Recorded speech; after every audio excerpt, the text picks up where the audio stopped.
Hi friends, and welcome to Poverty Proof, how the rich think differently and how you can train your brain for wealth. I didn't release any videos last week. Did you miss me? Did you notice that I was gone? Should I be heartbroken and realize that nobody's out there and actually watching?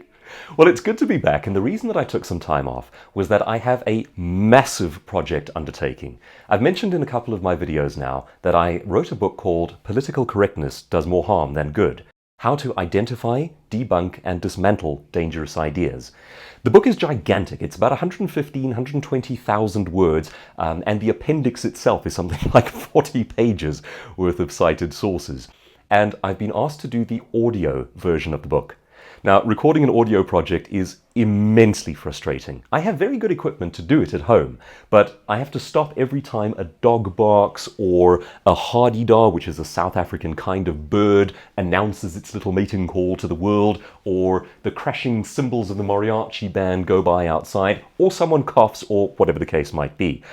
Yesterday, our neighbor, who has never done this before, decided that he would take his small Fiat out onto the pavement and spend half an hour revving it up to 5,000 RPM.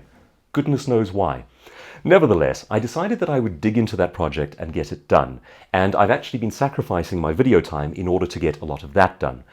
I also had to bring myself to the point where I could dig in on this project, and it occurred to me that this might be a useful insight to you. Large-scale projects tend to be the thing that move our lives forward. We have the workaday process that we get through. It's the things that we do every day that are the stuff of our career. But it's generally the launching of a big new initiative, a large new campaign, or a big project like writing or recording a book that tends to help us with those sort of quantum leaps forward. The problem with them is that we see the scale of the thing, and that causes us to hesitate. And I found that it is often not a case of psyching myself up, but actually switching my brain off. The problem is, when we think about a large-scale project, we almost imagine that we have to do it like a fluid ballet, which is to say that when we start the process, we have to continue the dance all the way to the end. It's like climbing the mountain in one go. Nothing works that way. Even Elon Musk moving to the United States, starting Tesla and SpaceX, and launching rockets did not work that way. You do it one step at a time. You begin by dabbling with your idea. So let me bring this back to your world. What is your big idea for the thing you need to do? May I encourage you to stop thinking about it and to start dabbling with it? It is the emotion, the weight of the emotion, that tends to get in the way. That's the real problem. If you simply put that aside and start to dabble with the beginnings of the thing, you find that your own mind gets engaged with it and you start to enjoy it.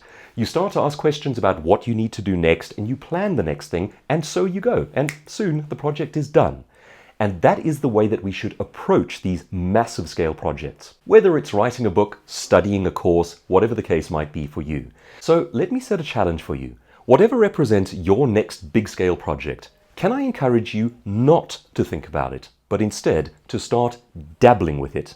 If you start dabbling this week, you might find that you make more progress than you expect. And certainly what you'll do is you will deflate the fear and the weight of emotion out of that project. They do not serve you. The completion of the project, that is what serves you. So get after it. Start to dabble, don't overthink it. Play with the first little idea and see how far that might take you. Start this week. Good to be back. Now, folks, if you are interested in that kind of topic matter, debunking politically correct ideas, or if you think I've gone bananas and you'd just like to find out more about it, please check out my accompanying YouTube site, Breaking Woke. There's also a website called breakingwoke.com where I upload all of these things. I would deeply value it if you would consider subscribing to the site, and I'll let you know when the book comes out.